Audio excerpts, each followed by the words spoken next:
Faster than a speeding bullet. More powerful than a locomotive. Able to leap tall buildings at a single bound. Look, up in the sky. It's a bird. It's a plane. It's Superman. Kellogg's Pep. P-E-P, Pep. Kellogg's Pep, the Sunshine Cereal, presents The Adventures of Superman.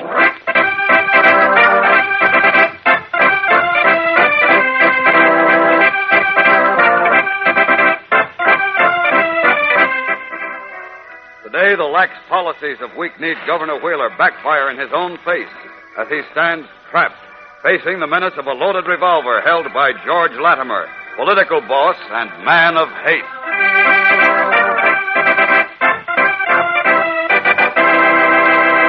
Hello there, gang. This is your pal Dan McCullough. Say, did you ever meet up with a fella who kind of nibbles at his food? You know, like a slow-motion picture of a man eating? Well, if you've got any character like that around your breakfast table, just put him next to a bowl of Kellogg's Pep. Sure, you'd have a hard time finding anybody who wouldn't step up his pace while eating Pep, the Sunshine Cereal. That keen, catchy Pep flavor gets him time after time. Those crisp golden flakes of whole wheat taste so terrific that you get a bang out of every single spoonful.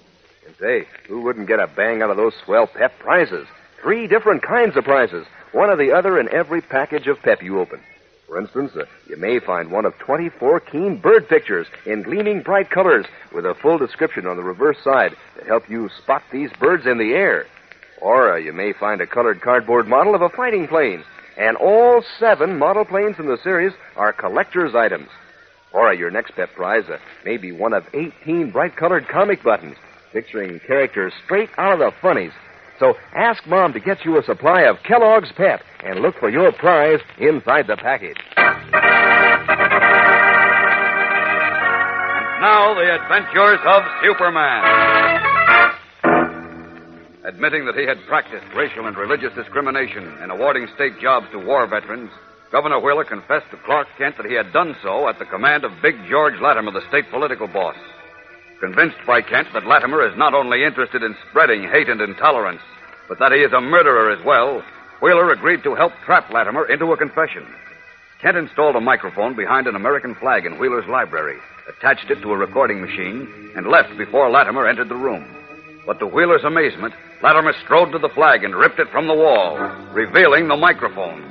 Smashing it on the floor, the political boss produced a revolver and advanced on the governor, his cold eyes blazing with anger. Listen. Try to double cross. Frank? Now, wait a minute, You want me George. to tell you how Joe Martin was shot and how Sam Robbins was George, framed? wait. Maybe you're even going to ask me how Lippy Williams got his. It was all going through that microphone to be recorded by that machine Clark Kent rigged up. Whoa. No, wait, George. Put that gun down. I'll put it down after I've used it on you.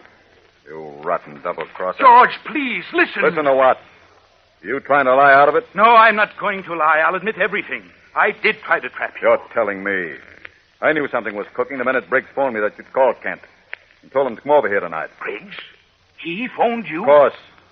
You didn't think he was working for you, did you? You ought to know you can't put anything over on me. I guess I should have. But I feel better for having tried. The only thing I regret is that it didn't work. Listen to the hero. The modern Nathan Hale, who's so sorry he has but one life to give for his country. Maybe Kent will put that under your picture in the Daily Planet tomorrow. The picture with the wide black border around it. I'd rather have that as my last picture than the one you'll get in convict stripes and a number. They'll never put a number on me. I wouldn't be so cocky if I were in your place, George. You see, Kent knows you shot Joe Martin and framed Sam Robbins for it. And he knows you murdered Lippy Williams, the carrion reporter, too. Kent only thinks he knows. They can't prove a thing. Neither can anyone else. That's where you're wrong. You think you're above the law, but you're making a mistake. I never make mistakes. You should know that by now.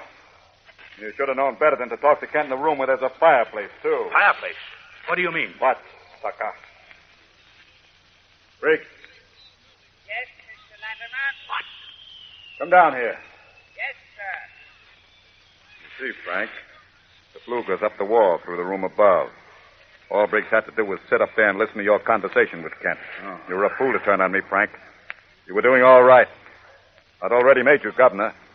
I was even thinking of running you for the Senate. That doesn't matter to me. But I was a fool. Yes, I was a fool to hook up with you in the first place. Is that Certainly so? you only wanted to rub a stamp in the governor's chair. A stuffed shirt would do anything you ordered. Even violate the Constitution to practice racial and religious discrimination. So what? Constitution doesn't give us the right to get rid of the foreigners. We'll take care of them our own way. Foreigners? And believe me... You've changed the very meaning of the word. Why, to you, everyone who isn't a native-born white Protestant is a foreigner. That's right, they are. They are not, and you know it. This country was settled and built by people of many races and religions, all of whom came from foreign lands. The Constitution and Bill of Rights guarantees equality to all, regardless of what church they choose to attend. Rubbish. I told you before to forget that stuff, but you wouldn't listen to me. No. You have to listen to punks like Clark Kent and the sentimentally stupid war veterans. Okay. So now you're going to pay for it. I don't care. Shut up. You want me, Mr. Latimer? Yes, Briggs. Is everyone out of the house? Yes, sir. I sent all the servants home for the night. I told them it was the governor's orders. Good. My car's parked out front. Bring it around to the side door and wait for me. Make sure nobody's there. Yes, Mr. Latimer. Just a minute, Briggs. You're wasting your breath, Frank. I told you he was working for me. I'll start walking. Where? Downstairs to the side door. What for? You wanted to know what happened to Lippy Williams, didn't you? Well, here's where you'll find out. By practical demonstration. Start walking. And remember, I'm right behind you with a loaded gun.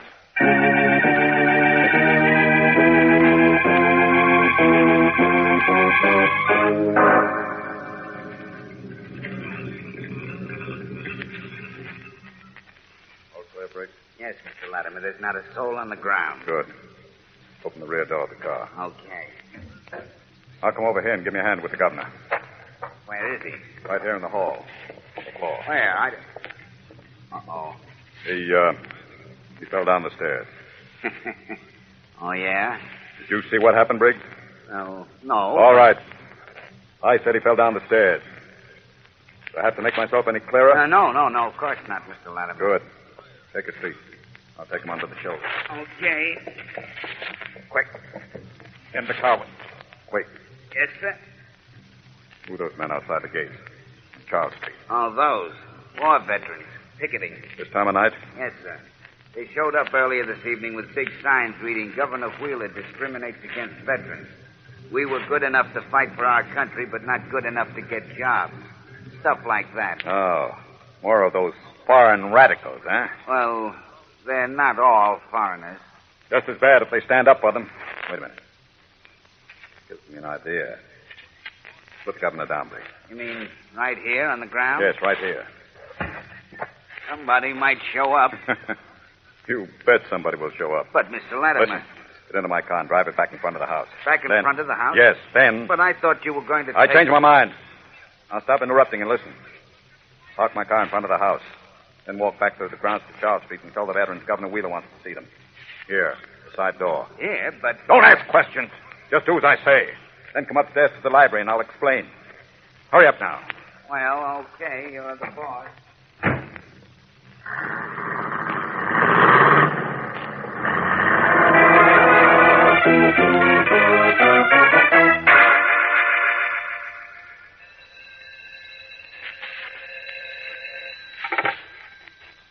State Police Barracks, Corporal Wilkes speaking. This is George Latimer, Corporal.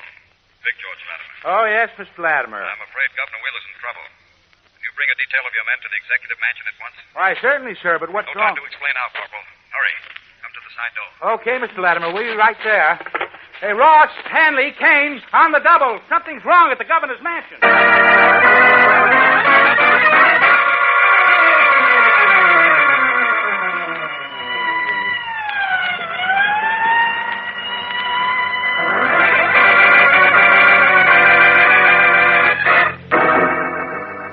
We'll return in a moment with the startling climax of today's episode. So stand by. Say, gang, you want to remember the number 49, because 49's the number of prizes you can collect from packages of Kellogg's Pep. There's one in every single package. For instance, you can get 7 different colored cardboard models of fighting planes. Easy and fun to assemble. And then there's a great new series of 24 bird pictures, each with a full description to help you identify these birds anywhere you see them. And there are 18 bright-colored comic buttons, each with a famous comic strip character to pin on your beanie cap or your jacket. Now, that makes 49 different prizes you can collect. And that's only a part of the fun in Kellogg's Pep. Think of the good eating fun in those crisp whole wheat flakes, all crammed with keen, catchy flavor. I mean, Pep's sunny, golden toasted flavor is famous. Why, Pep is called the Sunshine Cereal. Yes, sir. When it comes to brightening up breakfast, Pep's a terrific hit. So get in on the fun, gang. Ask Mom to bring Kellogg's Pep from the grocer tomorrow. And be sure to look for your prize inside the package. Except for a light over the night telegrapher's desk and another lighting the relaxed features of a dozing rewrite man, the large city room of the Metropolis Daily Planet is dark and deserted. But Perry White's office is brightly lit as the gray-haired editor and Clark Kent sit tensely, as if waiting for something momentous to happen.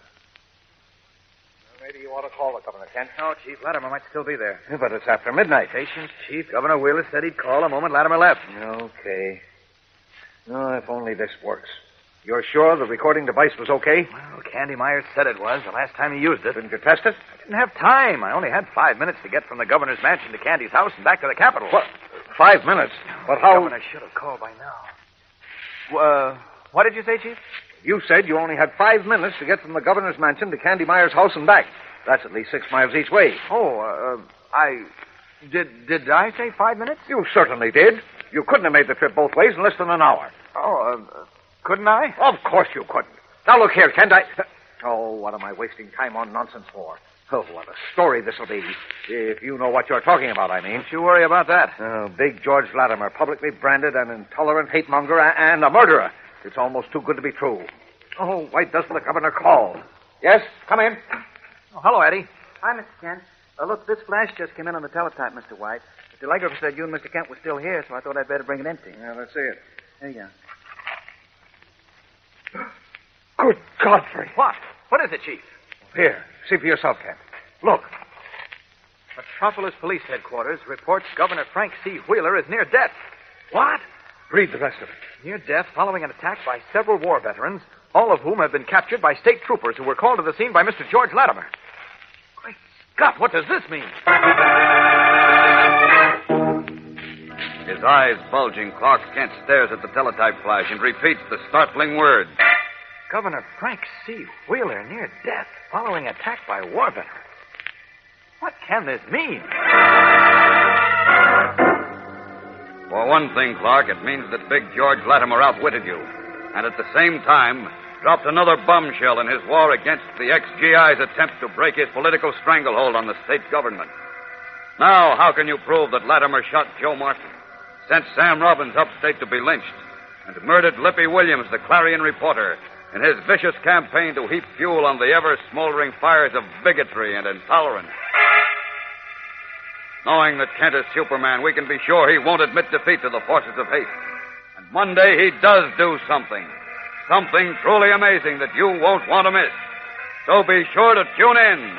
Same time, same station. And remember, for breakfast, it's Kellogg's Pep. For excitement, the adventures of Superman. Superman is the copyrighted feature appearing in Superman DC comic magazines and is brought to you Monday through Friday at this same time by Kellogg's Pep, the Sunshine Cereal. You know, gang, famous names make history. And Kellogg, the greatest name in cereals, has made history with good breakfast eating for a long time. For example, Kellogg shredded wheat. So crisp, so toasty, so delicious. Tender plump biscuits, 15 of them to a package. That's 15 biscuits crammed with their own natural nut-sweet flavor and made just the right size to fit the bowl. And remember, this is whole wheat, so it's good for you, too. Ask Mom for Kellogg shredded wheat. And be sure to be with us on Monday for the thrilling adventures of Superman. This is the Mutual Broadcasting System.